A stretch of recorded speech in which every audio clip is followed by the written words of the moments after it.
Bishop, I'm glad na share mo yung difference between canon law and civil law. At the same time, yung maganda yung sinabi mo, the church has no power to dissolve a valid marriage. So, kailan ma-establish na valid siya. You can only nullify yung marriage niya kung talaga from the beginning, maraming impediments, maraming reason na na-establish na hindi valid ang marriage. Yun, pinapayagan yun, na di-declare dissolved, di ba?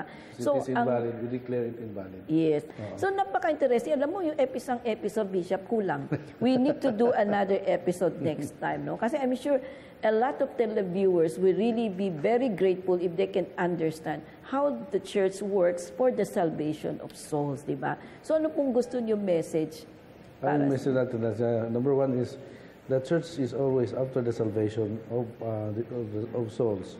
Now, this is a very challenging role of the church because it is after the role of the Good Shepherd to leave the 99 behind and look for the one that has gone astray. Second, the canon law is very important for the ordering of life in the church. And that is why yung ating mga kapatid, mga taga-simbahan, dapat sumunod, makinig sa voice of the Good Shepherd. And there should only be one voice that is to be heard. That is the voice of the Good Shepherd. Now, tungkol sa marriages, this is only one of the sacraments that we have. Yun ang pinag-usapan natin ng marriage.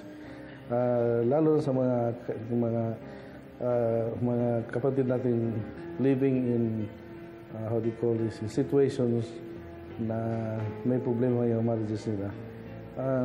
This is not the end of the world. This is not the end of the rope. Try to consult your parish priest o may mga close kayong mga pari about your situation and how we could rectify it and how to put your consciences and mind at peace. Because again, ang pastoral work ng simbahan is always towards helping you out of your problems. Because some marriages are, some married people are living in unnecessarily hard marriage life because hindi nila alam na meron pa ng mga invalid impediments. Impediments na naka-invalidate sa marriage sila.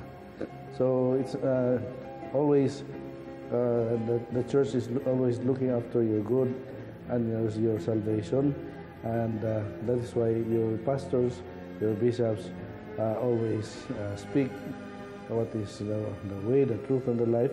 No matter what happens, sometimes we become the voice in the wilderness, but it is our role, our mission for the salvation of souls. Alam mo, napakaganda ang sharing ni Bishop Cabahog ng Diocese of Surigao. And I totally agree with him, no, na malinaw po ang kanyang explanation since the beginning. The church is really there for you, to help you, kasi importante po, ang mission nila talaga is para sa kabutihan ng lahat. The church will never hurt or harm you. Malinaw na talaga, if they can save a marriage, they would do so. Kasi ang role nila dito, hindi para paghiwalayin tayo, kundi magmahalan tayo like a family. Importante po sa simbahan makita masaya isang pamilya. Punong-puno ng pagmamahal ni Jesus sa puso nila, sa diwa nila. That's why ang shepherding nila, ang kanilang pastor work talaga, hindi po pang sarili na iniisip ng mga pare, na mga bishop, na mga mother, kundi lahat ng serbisyong ginagawa nila ay para sa inyo. Sana nagustuhan po ninyong episode na ito. Hanggang sa muli dito po sa programa ng Power Tonight with Elvira.